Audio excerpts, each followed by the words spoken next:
Asalaamu calaykum waraxmatullaahi tacaala wabarakaatu. Soo dhawaada saaxiibayaal. Inta badan ardayda waxay dareemaan cabsi iyo walwal mar walba oo ay maqlaan magaca imtixaan.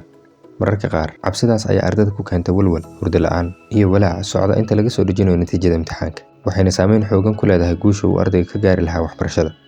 Cabsida imtixaanka waxaa sababa dhowr arrimood oo ay ka mid yihiin ardayga oo ay ku adag tahay waxbarashada, cabsida uu ka qabo ardayga maadooyinka qaar, iyo waalidiinta iyo macallimiinta oo ardayga ka filaya natiijo aad u sarreysa. Si kastaba ha ahaatee, cabsida imtixaanka waa mid laga gudbi karo ama ugu yaraan la yareyn karo. Kaliya waxay u baahan tahay dejinta caadooyin cusub, beddelida dabeecadda ardayga ee ku aadan imtixaanka, iyo raacidda tallaabooyin ka caawin doona inuu ardayga ka guuleysto ka baqidda imtixaanka, kuwaas oo aan muuqaalkan idinkula wadaagi doono insha Allah. Ee ku soo dhawaada mawduuceena maanta.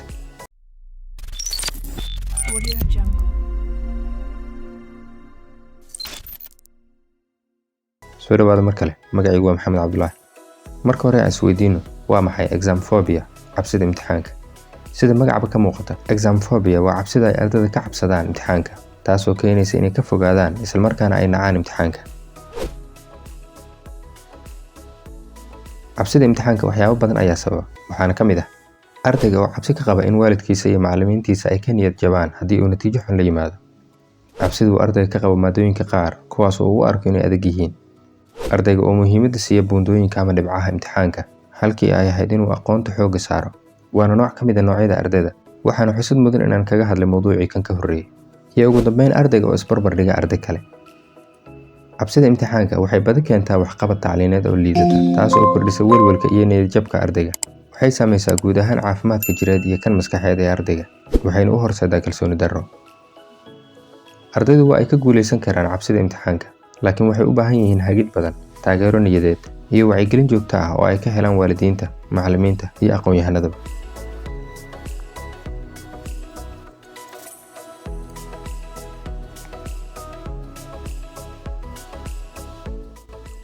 Sideed uga adkaan kartaa cabsida imtixaanka?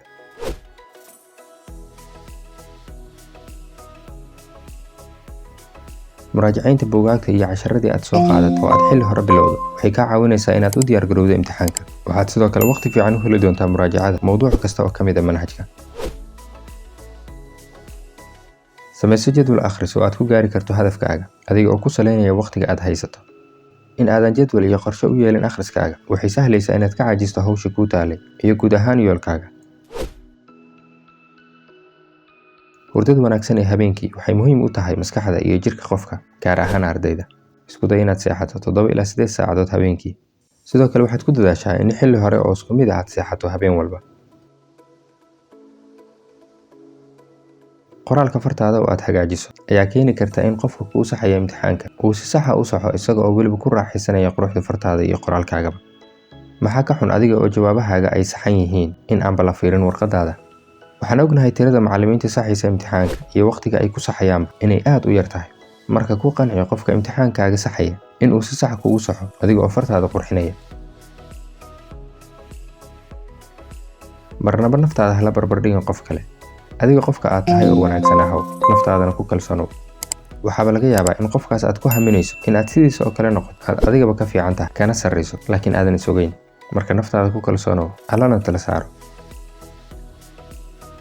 saaxiibayaal, mawduucan intaan ayuu ku egyahay. Waxaan dhammaan ardayda sanadkan imtixaanka qaranka galaysa u rajeynayaa guul iyo horumar wacan insha Allah. Inta aan mawduuceena xiga ku kulmi doono, asalaamu calaykum waraxmatullaahi wabarakaatu.